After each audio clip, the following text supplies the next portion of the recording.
soil. Well, today we're going to find out what else happened in that really good soil. Today's message comes from us from Matthew 13, verses 24 through 30. He put before them another parable. The kingdom of heaven may be compared to someone who sowed good seed in his field. But while everybody was asleep, an enemy came and sowed weeds among the wheat and then went away. So when the plants came up and bore again, the weeds appeared as well. And the slaves of the householder came and said to him, "Master, do you not sow good seed in your field? Where did these weeds come from?" And he answered them, "An enemy has done this." The slave said to him, "Then do you want us to go and gather them?" But the master replied, "No, for in gathering them, the weeds would uproot the wheat along also. And you cannot uproot the wheat. Let both of them grow together until the harvest. And at the harvest time I will tell the reapers, collect the weeds first and bind them in bundles to be burned, but gather the wheat into my barn." That is God's story for us this morning. Short and simple of how that looks. We were at the campfire maybe Thursday or Friday night. It had to be Friday night because it was Jim who said this. One of the children are loving throwing things into the fire, and one of the children came to the fire and they had pulled a big bundle of something out of the ground here, roots and all, and they wanted to throw that into the fire. And Jim said to them, "Why did you do that?" And the child said, "Because it's a weed." And Jim said, "No, that's food for the deer."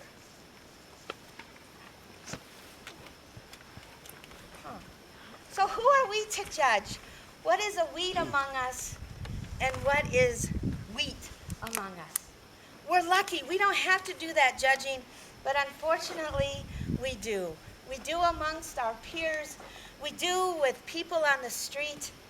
And we don't know that that weed that looks like it to us could be somebody's wheat.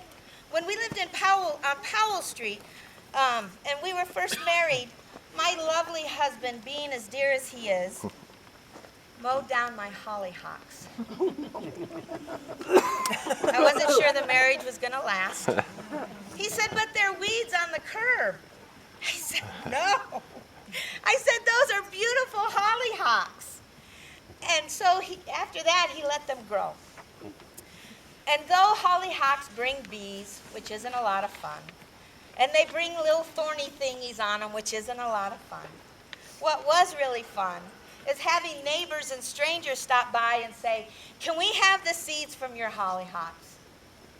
What my husband perceived as a weed, shame on him, was something not only of such beauty, but it also brought such joy to so many people that I hope our hollyhocks are going to be spread from hither and yon, because they can land in rocky soil and prosper.